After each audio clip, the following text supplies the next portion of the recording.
Olá pessoal, meu nome é Eduardo, seja bem-vindo ao canal. Estamos analisando o livro A Educação da Vontade de Julius Payot, que é um livro muito interessante que trata sobre a nossa educação da vontade, como é que nós vamos nos disciplinar para um trabalho intelectual, para uma vida que é direcionada aos estudos. E estamos na segunda parte do livro, que é a chamada parte prática, e agora no capítulo 4, chamado As Alegrias do Trabalho. Então, nesse capítulo, Julius Payot vai falar sobre a alegria do trabalho, ou sobre como o trabalho pode servir aí como uma fonte de felicidade para o intelectual, para a pessoa. E ele compara e faz o contraste da vida ociosa com a vida de trabalho, né? Inicialmente ele fala que é um pensamento triste que as pessoas desejem simplesmente deixar a vida passar, né? Simplesmente deixar o escoamento da vida, né? Deixar passar o tempo e não fazer nada durante esse tempo. É evidente que todos irão ter o mesmo fim,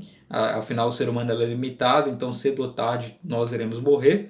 Porém, aquele que está numa vida intelectual, aquele que pensa na sua própria vida dessa maneira, tende a pensar que o tempo pode ser bem aproveitado, né? E especialmente em termos de estudo, para visarmos aí não só o nosso presente, como muitas pessoas fazem, né?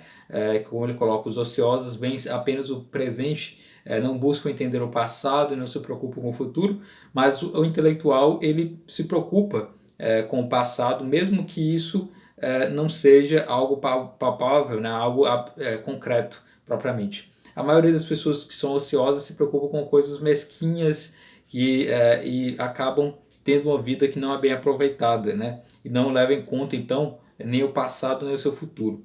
Então, o sábio, a pessoa que é sábio, sabe que o caminho ele vai ser o mesmo para todos, como eu já mencionei, mas ele vai buscar sempre uma aparência de um longo trajeto, como se nós tivéssemos um propósito, um direcionamento a realizar, algo maior do que nossas próprias vidas, né? Então, o passado, embora ele tenha a sua importância e tudo mais, para o ocioso ele não é relevante, mas para o intelectual ele é sempre revisado e ele não vai desaparecer simplesmente aí com os seus desejos de ociosidade, com a sua mediocridade.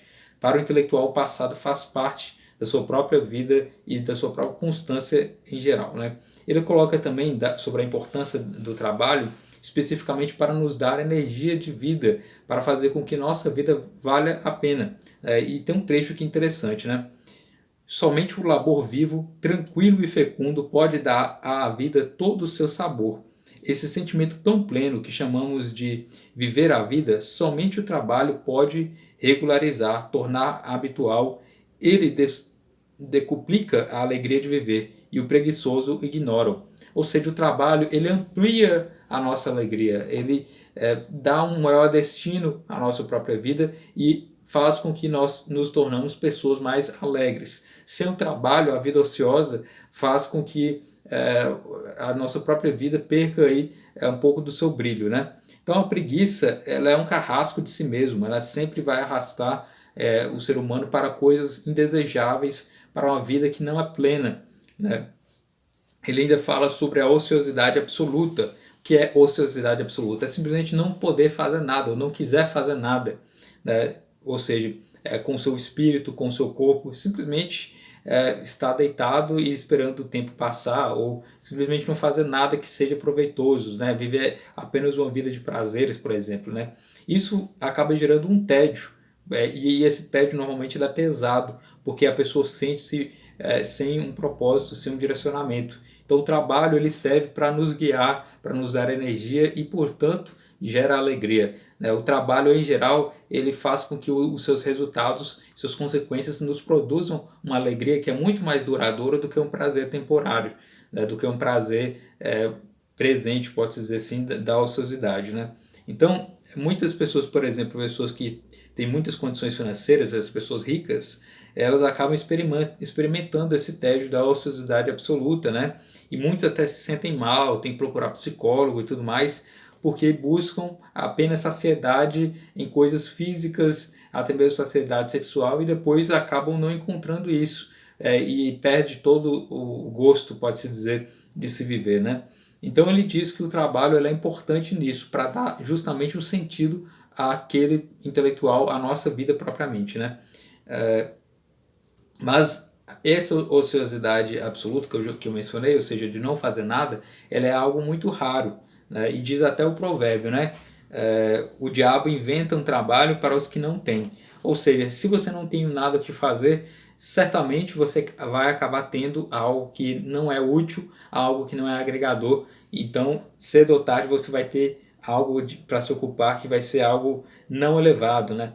Ao invés de procurar e se ocupar de coisas elevadas, você vai se preocupar com coisas mesquinhas, coisas que são do cotidiano, que não estão relacionadas a algo que vai te levar, né? Ou seja, um exemplo claro aí para as pessoas, né? Se você é muito ocioso, sem dúvida nenhuma você vai procurar a internet, você vai acabar encontrando coisas que não são agregadoras, vai passar o dia inteiro na internet e não vai ter algo produtivo, algo que vai te melhorar como pessoa.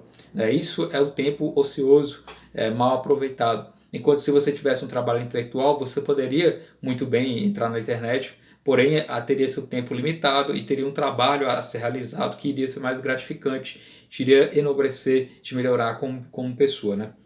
Então, segundo o Julius Pavel, a palavra trabalho em si, ela carrega um sentido muito pesado, né? O trabalho traz esse sentido negativo, esse sentido pesado, esse sentido de fadiga, né? O trabalho, algo que vai ser cansativo, algo que vai te lembrar a dor. E é lamentável que a palavra trabalho tem esse sentido, porque para o Julius Pavel, o trabalho pode ser algo que edifica, algo que melhora o indivíduo e pode ser algo que vai te trazer a felicidade. Então, o trabalho, segundo o Julius Pavel, ela é uma fonte de felicidade. O trabalho por si vai te proporcionar coisas muito boas enquanto ser humano. E ele coloca aqui, né? Enquanto a felicidade do ocioso depende unicamente do outro, o homem habituado ao trabalho encontra seus maiores prazeres em si mesmo. O que ele está querendo dizer? A pessoa que é ociosa, ela sempre vai buscar externamente o prazer, buscar externamente a felicidade. Ou seja, ela vai querer assistir filmes, assistir séries, assistir coisas externas a ela, né, por si, ou mesmo jogos ou coisas do tipo, ou relacionamentos, sempre coisas externas. Enquanto que aquele que tem o trabalho, ele acaba focando em si e buscando a felicidade internamente, aquilo que você quer, aquilo que você pretende realizar, etc. Há uma diferença então entre a ociosidade que busca as coisas, as felicidades em coisas externas e o trabalho que busca dentro de si, através daquilo que você está realizando, a felicidade, né? E nisso ele coloca aqui que há duas relações em relação ao tempo. Enquanto que o ocioso ele se preocupa com relação ao tempo, né? Quanto mais o tempo passa para o ocioso, mais arrependimento vem do fato de não estar fazendo nada, de estar apenas se preocupando com seus prazeres e tendo uma vida que não é produtiva, né? Então é somente uma vida estéril, né? E a idade está chegando, então o ocioso se lamenta quanto mais o tempo passa.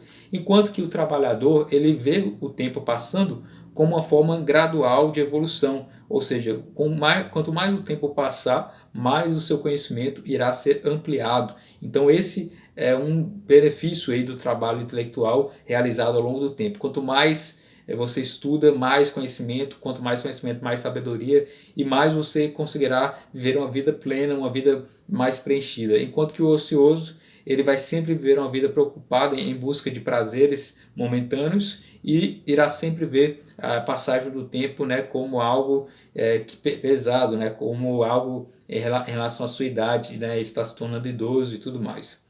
E ele coloca aqui também, né, que a vida do trabalhador intelectual é a vida feliz por excelência, porque o trabalhador intelectual ele não se priva de nenhum prazer que é realmente importante. Todos os prazeres realmente importantes o intelectual vai ter ao longo do seu trabalho intelectual e ao longo da sua vida, né?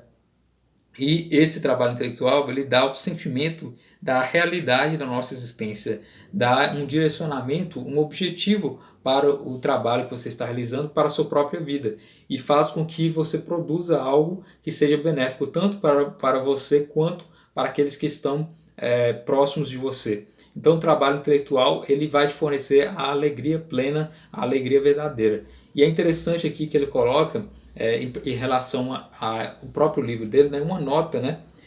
O autor considera seu Tratado da Educação da Vontade, isso aqui na página 217, na quinta nota, né? como o livro mais útil que poderia ter escrito, e numa palavra, como sua obra capital. Tam, Também pensa em guardá-la ainda por longos anos sob a escrivaninha a fim de completá-la, refundi-la.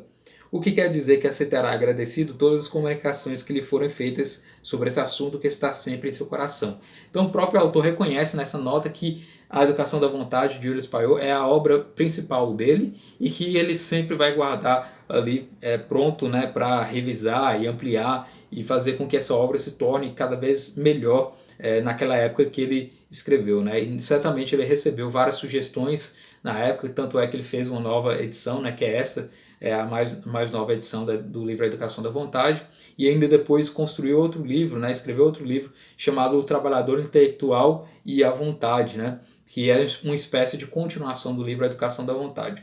Então, nesse capítulo ele fala justamente sobre o trabalho, da importância desse trabalho, e no próximo capítulo ele já vai dar seguimento também aí aos recursos do meio, né? Agora no livro 4, tratando aí sobre a opinião, especialmente sobre os professores e outros aspectos. Então espero que você tenha gostado desse vídeo, se inscreva no canal, curta, compartilha.